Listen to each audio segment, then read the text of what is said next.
கலங்கரை விளக்கமாக பாபாவின் கதைகள்.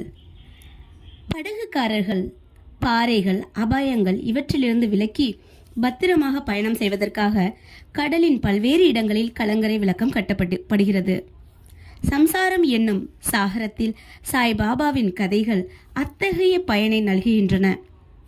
அவைகள் அமிர்தத்துக்கு சுவையூட்டுகின்றன. நமது உலக பாதையை மிருதுவாகவும் கடப்பதற்கு எளிதாகவும் ஆக்குகின்றன.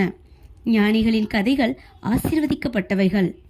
நமது செவிகளின் வழியாக உள்ளத்துணில் புகும் போது சரீராபிமானம் அல்லது அகங்காரம், துவைத உணர்ச்சி மறைகின்றது.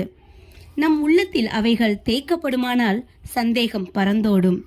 சரீரத்தின் பெருமை உணர்ச்சி கீழே இறங்கும். ஏராளமாக விவேகம் சேகரிக்கப்படும்.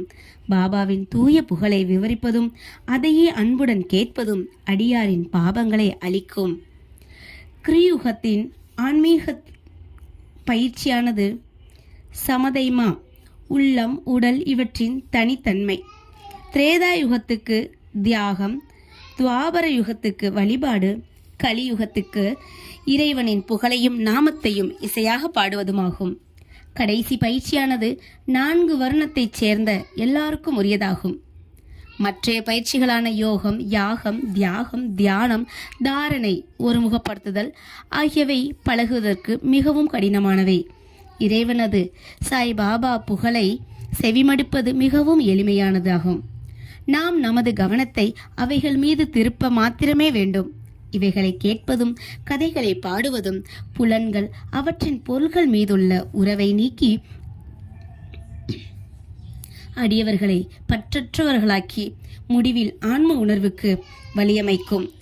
இக்குறிக்கோளையே கருதி சாய்பாபா சரித்ராமிர்தா என்னும் அவரது கதைகளை எழுதச் செய்தார் அல்லது உதவி செய்தார். அடியவர்கள் இப்போது இக்கதைகளை எளிதாக படிக்கவோ கேட்கவோ செய்யலாம். அங்கனம் செய்யும் போது அவரை தியானம் செய்க.